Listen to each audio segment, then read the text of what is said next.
Hi, and welcome to DSI Live. I'm your host, Vanessa Emerson, founder of Dental Speaker Institute and Dental Speakers Bureau, and I'm excited to be here today with Dr. Angela Mulrooney. Hi, Angela. Welcome. Hi, Vanessa. Nice to be here. Super glad you're here. I really dig that chair you're on. I love the color behind you there on the wall, but that's not what we're here to talk about. So Angela speaks to dental teams and dentists about thriving in the business of dentistry, which includes branding and marketing our practices. As a matter of fact, Angela has one of the largest followings of all dental professionals on LinkedIn, which is pretty cool. And she owns and operates a social media firm which caters to professionals, including speakers and consultants. Now, many of you have seen Angela present at our recent Jumpstart 2020 meeting, and I've asked her here today to share tips and tricks for maximizing your LinkedIn presence to help you grow your speaking and consulting influence and impact. So thank you so much, Angela, for being here to share your knowledge with your fellow Jumpstarters and other Dental Speaker Institute attendees here. It's my pleasure. I'm excited to help get the word out there about what they can be doing with their LinkedIn and whatnot. This is especially helpful to me. I feel like I have figured out some things about Facebook with help over the years, and I feel like I've kind of got that going, and I see a lot of our colleagues on Facebook, but I really haven't done much with LinkedIn. I've tried a couple of times, and it just never really grabbed me, though it felt like maybe it was kind of similar but different. Would you mind just getting us started with assuming that we aren't using LinkedIn yet or not much, what would be the benefits of using LinkedIn as a speaker and consultant? And then maybe also if you could build into there, like, what's the advantage of LinkedIn versus Facebook? Like, what are the differences? Sure. So let's go with the differences first, and then we'll go into why I use LinkedIn. So Facebook has become a very busy platform. It's hard to get noticed, and a lot of people are putting them out there because it's a pretty low pressure platform. Whereas LinkedIn is full of extremely smart people, highly credible professionals who are killing it in their careers typically. So when people are looking to pick a platform, if you are someone who is an expert, which our speaking and consulting friends should be if they are going and helping other people, that is why they should be using LinkedIn, because it is full of experts, it's full of thought leaders, and again, not many people will put themselves out there. It is a scary place to be because people are pretty judgmental about your knowledge that you're purveying on the platform because they are pretty smart themselves. The thing is, though, you will gain credibility pretty quickly. First off, because you can get noticed, because not that many people will do it, but also because of your bravery, period, for putting yourself out there. I hear from people all the time, oh my gosh, I wouldn't even be able to do what you do on your LinkedIn. Like, you're out there all the time. You're not afraid to say what you actually think. You're not trying to be politically correct or anything like that. You are who you are, and that's why we like actually watching what you're doing. And for people who are comfortable enough to put themselves out there, create that visibility, and really own what they know and also who they are, that's where you're really going to win. So we're talking about positioning yourself, maybe like being able to make it clear your differentiators between you and other consultants or speakers that are in similar areas. It's a way to get out there and really let people more authentically connect with not only who you are. Like on Facebook, we get so much personal, but more from the business standpoint, who you are and what your platform is, to say, as far as your educational platform, you put more of that kind of content out there. Is that correct? For sure. So you still want to have a little bit of a mix of that personal in, so people get to know who you are outside of your professional side, but it really is about showing your expertise more than anything else. So you want to have about 20% personal or fun, and then 80% should be professional content where you're actually giving away your knowledge and showing people what you're really about. Oh, that's great. That's good. I love having that formula, similar to email marketing, where about 20% would be advertisement and 70 or 80% would be like the same thing, sharing, how you're a key opinion leader. How do we do that? So, on Facebook, I can go in there and I can put a picture of my cat and say something about my cat and post it, and there it goes. Now, what do we do on LinkedIn? How does that work? Same kind of thing. There's two different ways to use your LinkedIn. So there's the business side of it. So you can have a business page, and you can have your personal side. Honestly, most people are attracted to the personal brands, not the corporate brands on LinkedIn. They want to know who the person is behind the corporate brand. So you can have your stuff posted on your corporate page, but you really want to focus on the personal branding side of it. So the kind of stuff that you can be posting, honestly, if you're attending events, hanging out with really interesting people that people might know, that makes for good content. But that's very static, right? You can have a great picture at a moment in time. Where you really win is the dynamic content, where like having videos like this, where you're actually talking about what you know and how you do it, and giving kind of a behind the scenes of how you've accomplished what you do with your clients, so that people who might be interested in your services have the ability to take a peek into what's happening with what you do. So they go, okay, I like your style, or I don't like your style. Maybe this jives with me, maybe this doesn't. Awesome. So I'm going to slow us down for a second and come back with a couple of questions. I mean, this is great content. So as again, a total real novice to LinkedIn, what I'm hearing you say, you said something about there's the personal side, there's the corporate side. Where did you build the following? Was it the big following? Was it more the personal side or the business side, or both? It was actually the personal side. We've only started really working on my corporate brand lately on LinkedIn, but people, like, I went from having 200 followers about a year and a half ago, and now I've got over 17,000. So, and they're all dental industry. We're not stacking the deck with people that we don't know, and I start conversations with everyone that I connect with. So I'm having conversations with all these people all over the world who are in the industry looking for this kind of information. Wow. Okay. So we're going to come back in a minute to like, how do you manage that? Like time wise and stuff, right? I'm sure there's some tips on that. But so you really built by connecting with people more on the personal side, you're building the business side. I've seen before that people can post articles. We talked about videos. Like, what's the advantage of like putting an article there versus putting it on your blog? Or would you do both? Or when you put an article on LinkedIn, do you put it as a post? Do you like put it on your profile or whatever that's called? How does that work?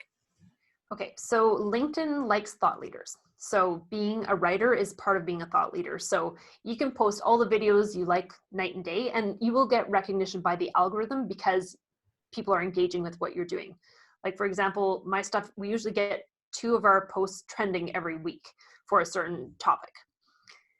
That's all well and good, but it also wants to see that you are that thought leader aside from just the video. So writing on the platform itself, there's actually a way to write your articles on LinkedIn. You can always link them back to your personal blog or on your website, but you want to actually be writing them on the LinkedIn platform itself, not just posting like a PDF of what your article was somewhere else.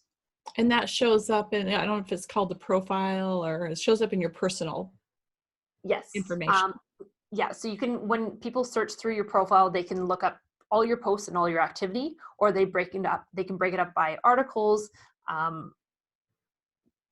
activity overall. They can break it up also by the posts themselves, so they can see, like, they can categorize it by what they actually want to see of what you've put out there. So what I hear you saying is, for us as speakers and consultants who want to be seen as thought leaders, we might have a blog, we might even have an email, something we push out monthly with articles.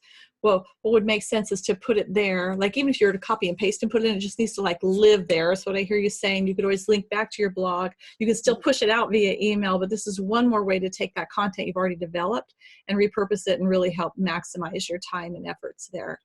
Absolutely. And when you put it on your LinkedIn profile, would you also put a post about it? Is that what you typically do? Like to let people know it's there? Or how does that work? Well, it'll show up in your feed, so people can find it that way. And honestly, if you open someone's profile and you start kind of creeping around on what they're doing, the articles section is actually featured above everything else. So there's a big square about articles, and then there's all the other posts on the side, which are maybe 10% of the size of the article post. So it really does try and push people towards the articles. Honestly, though, if you're like keeping track of how much people are engaging with things, you're going to get way less engagement with your articles than you will with the dynamic content of using your videos and whatnot. But you still need both to please the algorithm. So what would your suggestion be? So for say I'm a busy practice management consultant, I'm flying everywhere and seeing, speaking, I'm consulting, might have an admin help or I might not. I'm like, oh my gosh, one more thing. How do I add this? If I have one step that I could take on LinkedIn, once I set up my personal information, where would you have people start? What's that first most effective step that would help them get some traction? Can I give you 2 steps? Yes, of course. It would be helpful to have content and also have conversations. So if you're going to be reaching out to people and trying to start conversations, if your profile has no content, they're less likely to want to engage with you. But you can't just do content alone either. You actually need to have those communications happening with people around what you're doing. So if you could even just start with like one video every couple of weeks or even once a month, that's better than the average person is doing by a long shot. But also have those continuous conversations happening where you're starting to get to know the people that are in your collection of followers. And you want to go way beyond just collecting people. Like, it's great to have X number of followers, like 17,000 followers sounds great. But the thing is, we also have conversations with those people because that's where they start to really want to follow us, because they start to see that we are engaging with them. We're not just collecting all these people into our following. We actually want to know our people. We want to connect with them and get to know them and what they're doing with their practices and what the needs are that they're experiencing. Do you feel like that's something you can outsource? I mean, do you feel like to some degree you can have people making connections for you and doing some connecting, like just some basic, hey, how are you? Like tell you, I assume the conversation is something like, I'm an expert in such and such, and, tell me more about you or something. I don't know how do you approach that conversation? Honestly, starting with just trying to find out something about that person instead of trying to pitch them with what you do. Like, Yeah. LinkedIn is littered with all these pitches that come in, and I've started responding to them saying, has anyone talked to you about your opening line? Because I've had people write me like pages about them in our first connection point. And I'm like, I'm not going to read this. And you know nothing about me, and you're just like splattering all this information at me that I may or may not be interested in. Yeah. What I suggest is, if they're in the same industry as you, note that you're in the same industry and you'd like to find out more about what they're doing. Ask them how everything is going. Mm-hmm. Something as simple as that, you'll probably get about 30% of the people that you message responding to you. I have had people respond that way to me when we connected. Like, if they might have reached out to me to see that, oh, hey, well, I'm also in dental, and so once I accept their connection, they will do that. That's a softer approach. Let me, how can I find out, tell me more about you. And then there've been other people who will say, could I give you an invitation to such and such? And I'll, being polite, I'll say, thank you. Probably not a good fit for me. And then they pester me with, why not? Why not? Why not? Yeah, which is a turnoff. It totally is. And people don't want to be pitched. No. People are getting pitches all the time on there. So if you want to actually differentiate yourself, go to the human side of things. Find out something about them. Find out how everything is going in the world, how you can help them. And you asked about whether you could outsource this. Absolutely you can. Like my company, Unleashing Influence, the social media company for credible professionals, we do this for people. We can take over conversations. We can do all the conversation starters. We can carry on conversations for you until it reaches the point where you actually need to step in, because now it's something that we need a really customized answer for it. Well, that's awesome. That's really awesome. So how about video, creating video? We talked about how that would be a great way that's more interactive or whatever. Are there easy ways for speakers and consultants to create video? Like what we're doing now, maybe Facebook Live or a Zoom, but besides them talking, I mean, like promo, or like, what do you suggest? I would stick with 3 big topics in your professional content. So behind the scenes is always a good one, because then people start to get to understand the workings of what you do. How-tos is always a great thing, and also frequently asked questions. So oftentimes people will come at you, and on a regular basis, there's the same question being asked. Yeah. So that's your easy starting point, because every question that they ask probably has all these different layers to it. And for your first couple posts, keep it under 5 minutes. You don't want to talk for 30 minutes because people are going to be like, I don't have time for that. I don't Right. even know if you're worth listening to, right? Right. So if you can take it and break it into bite-sized pieces, you can have a series on one question and all the different parts of what goes with the answer of that and feed that series out. And that's, with my clients, that's usually what we start with. It's one of the easiest ways to develop that content. Oh, that's awesome. And those are really good tips. So the three again were? So behind the scenes, Mm-hmm. how-tos, and also frequently asked questions. Perfect. Now, specifically technically how to create those. So like when you create yours, do you just use Zoom and create a video? Do you ever go to one of these like I don't know if Canva does videos, but like Promo, you can create videos online using a service. I mean, how do you suggest people do that easily? Most of my clients, what they buy is something called a social light or some version of it. So it's just a ring light and you can adjust the settings on it. You can throw like our iPhones and all of our different cell phones now have really good cameras on them. So like my iPhone 11 Pro, it has 4K, which is 4 times more in depth than HD video was. It was funny because when I first started using it after Christmas, my video editor was like, what did you buy over the holidays? Because your videos are so different now than they were before. And I had a really good little camcorder that I was using, and then it started eating videos, so I had to get rid of it. But something as simple as your phone, you can do it, you can work with it really well. I do suggest, sorry, say that again? I was just gonna say, I actually have a big round light right here, shining light on me from my computer too, but it has the ability to put the phone in there. I got that at Amazon for less than $100. It was like $70 or something. Absolutely.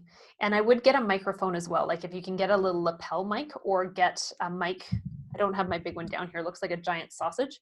Yeah, those kind of things work as well. I've got this one right here, my little snowball. Those can work really well. But if you have a room that echoes a little bit, if you can use that little lapel mic or some sort of condenser mic, it really does improve the quality of the sound. Awesome. And then just like Zoom or somehow, like how are you technically capturing it? What program? If you're using your phone, you can just use the video on your phone to capture video. That makes sense. Yeah. Yeah, absolutely. Or you can, like, if you have a good camera on your computer, you can be using that as well. That's where I started, and then I got into more technology after that. And then you can just upload the MP4 file right straight into, you don't go to YouTube, you take it right to LinkedIn. You can do it in various ways. So we actually load all of our content for Facebook and LinkedIn onto YouTube, and then we feed it back to the platforms. What is funny is like LinkedIn will see we get 1,500 views, and then on YouTube it'll show we got like 23 views. So unless they go directly to the YouTube platform, it doesn't count on YouTube. So it shows a much lower engagement, but LinkedIn will show you what your engagement is actually like. So I think we've already got a lot, right? So like if I'm just getting started, I'm going to set up my personal page and I'm going to get content. I'm going to get my bio on there. I'm going to put some articles on there.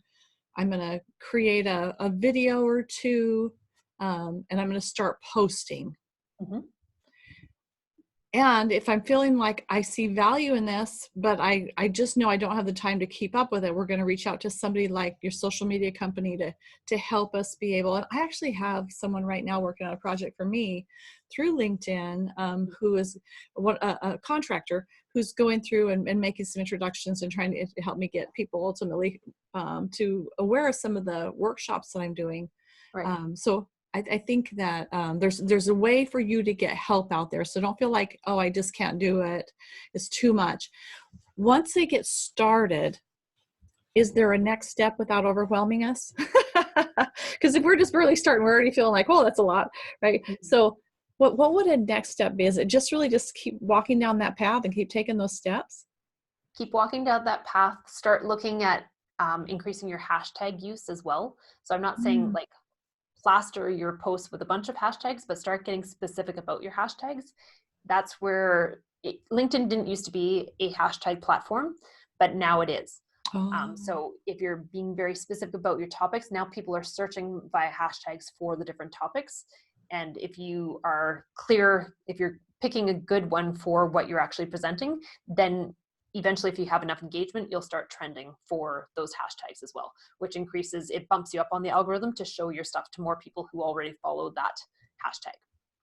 I can see where ultimately, in order to really get the most from this, it helps to talk with someone who knows what they're doing, so that you're being most efficient with the time that you're using to be able to include things like the hashtags that you would otherwise not know about.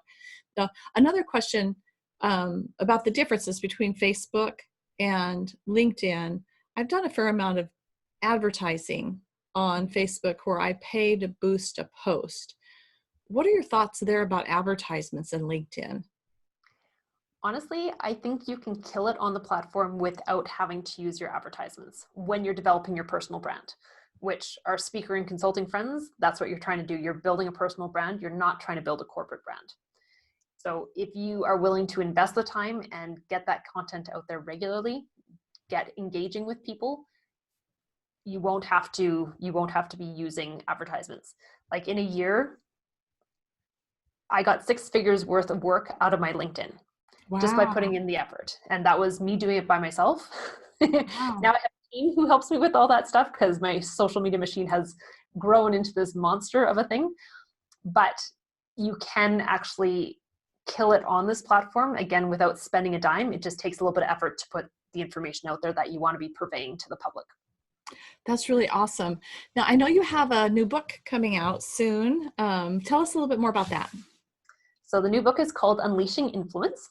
So it is the brass tacks of how I built my following from zero, really 262 followers is really zero, to where it is now, all the opportunities that have come because of it, but it really gets down to exactly step by step how I did what I did, so that if someone is willing to do it themselves, they can take that book and become an influencer themselves if they are a credible professional who has something to share with the public. Awesome. So these tips that we're talking about today, for instance, would be in there. Now, do you know roughly when do you anticipate that coming out, being available? March 7th-ish is the date. So Awesome. It'll probably be coming out around the 5th, but the 7th is our hard date that it should be available online. Available on Amazon? Yes. Unleashing Influence. Yes. And so in about less than a month, actually. So if we want more on this topic, we can buy the book. How else could we learn more about this? Go to my LinkedIn and go to my posts. There's videos every week with tips and tricks on how to build your business, on how to use social media. You can also reach out to me anytime if you have questions. I'm happy to give you a little bit of my time to make this happen. But we're also going to be starting to do online webinars because I speak almost every week right now. So there's only a certain amount of time I can be going and doing that without burning myself out. So now we're going to be offering online programs for this as well. And that's easier for us too, though, right? I mean, really, that's easier. Yeah. Absolutely. When is your next course? April 7th will be the one for speakers and consultants.